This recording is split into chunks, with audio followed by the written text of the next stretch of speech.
Sveiki, šiandien esame galerijoje AP ir šnekame su muzikologe ir Dubingių pilies atstatymo iniciatore Egle Uliene.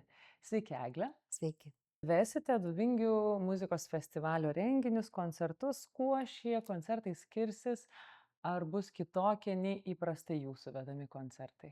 Pirmiausia, tai turbūt tuo, kad tie koncertai vyks Dubingiuose. Ir visas festivalis, manau, išskirtinis būtent savo lokacija. Nes festivalių vasarą turbūt kas netingi, tas juos rengia ir jų yra įvairiausių, įvairiose vietose. Tad turbūt kiekvienas festivalis ieško savo kažkokio išskirtinumo, savo spalvų, kuriomis norėtų skirtis nuo kitų. Tai manau, kad Dubingių muzikos festivalis išsiskiria iš tiesų savo vieta, savo erdve, kurioje tie koncertai vyksta. Nes šalia to, kad skamba puiki muzika, toje turbūt dermėje su gamta esančia aplinkui, su pačia Švento Jurgio bažnyčios erdve, kurioje tie koncertai vyksta. Tai va turbūt visa šita dermė viso šito ir sukuria tą ypatingai specifinį ir ypatingai jaukų ir gražų Dubingių muzikos foną. O kodėl Dubingiai yra tokia svarbi vieta Lietuvai ir esate pati Dubingių pilies atstatymo iniciatorė?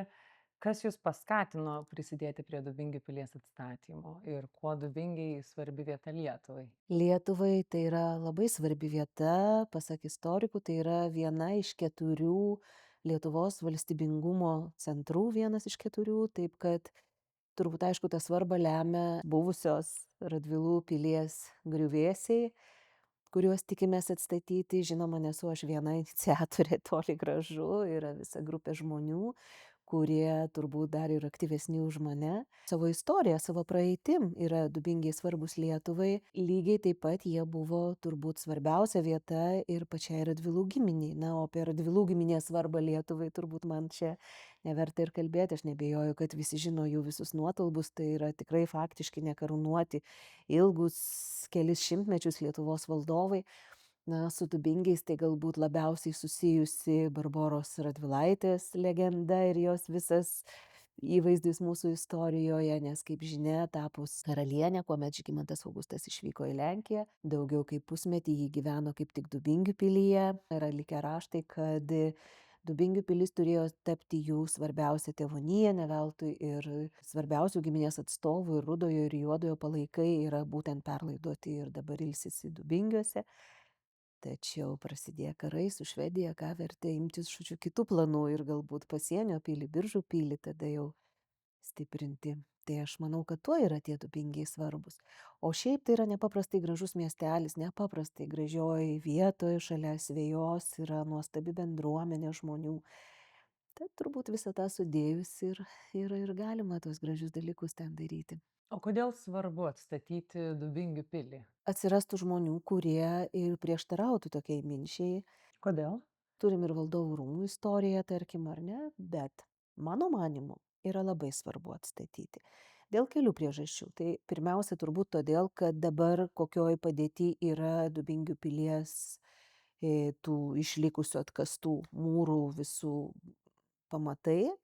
Jie yra dengti sarkofagų ir ten yra iš tikrųjų kritinės būklės visi tie pamatai. Tai yra nesutvarkyta ventiliacija, tas pamatai, žodžiu, plyta, tas mūras apaugęs pelėsių žalių tokių samana. Tai ten yra ir valoma, ir tvarkoma, bet jeigu paliekant nieko nedarant, tai aš manau, kad, nežinau, žinoma, sunku sakyti, tačiau nedaug laiko reikėtų, kai apskritai tas, kas yra atkasta ir išsaugota, kad tai sunyktų. Tai ko gero tai. Antras dalykas, tai manau, kad yra nepaprastai svarbu mūsų tautos kažkokia, ypač dabar, nes kaip tik atsiranda priekaištų, kad kaip tik dabar reikėtų pinigus turbūt skirti kažkur kitur ir mes visi puikiai suprantam, kur. Tačiau tos pilies atstatymas, mano galva, kaip tik ir keltų ir lietuvių, nes tuomet tai būtų nebesvarbu ne tik Dubingiams, bet ir visai Lietuvai, žinoma.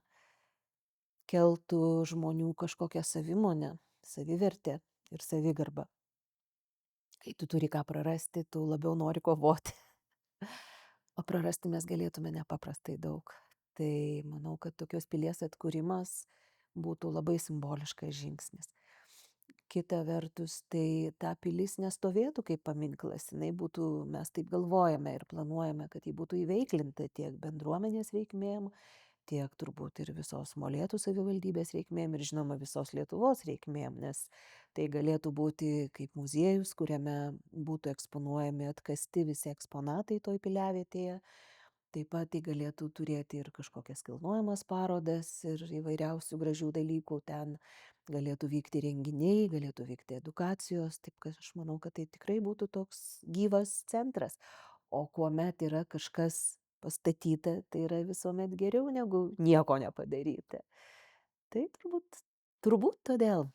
Pilį planuojama statyti iki 2034 metų. Norėtųsi, kad tai būtų, nes tai bus Dubingių miestelio 700 metų.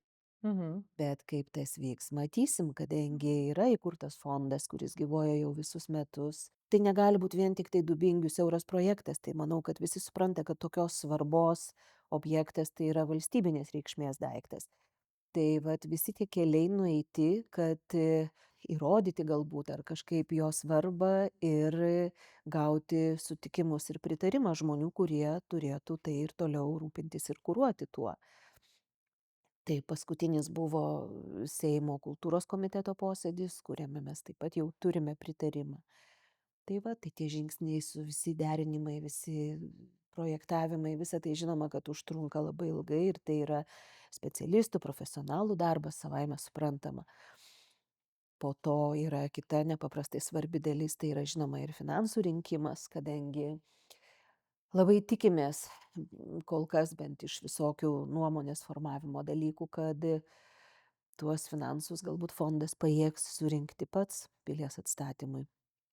Tai va, tai visi tie darbai žinoma trunka.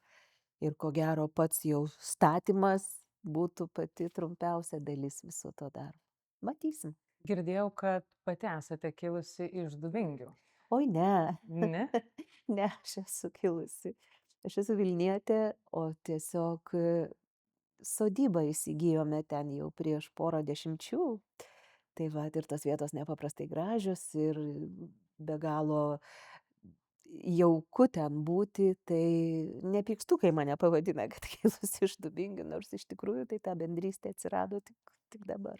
Gal išduotumėte, kokiu koncertu Dubingių muzikos festivalyje pati labiausiai laukiate ir ką įdomaus bus galima išgirsti? Šiemet, manau, bus labai gražus festivalis, labai gražios muzikos festivalis ir puikiausių atlikėjų festivalis. Tai ačiū meno vadovui Eimantui Bešėnui, Aurelijai Rusteikienei, kurių dėka jau 9 vasara tas festivalis vyksta. Tai yra nuostabus vyksmas, nes, kaip sakau, tai yra ne tik muzikos šventė, bet ir visa ta dermė tiek tos sakralios erdvės, tiek aplinkos, kuomet tu pro vieną langą matai, žodžiu, ir Asvejos ežerą, ir visą Dubingių miestelį pro kitą. Festivalis šiemet prasideda su Neda Malūnavičiūtė. Jos koncerto programa, kiek suprantu, bus išskirtinė, įspūdinga ir nepaprastai jautri ir šilta turėtų būti, kaip ir dažnai jos atliekamos dainos, tačiau šį kartą tai turbūt, kaip ji pati minėjo, kad įtrauktos į koncerto programą būtent tos dainos, kurios yra sukurtos specialiai jai, tai manau, kad turėtų būti labai gražu.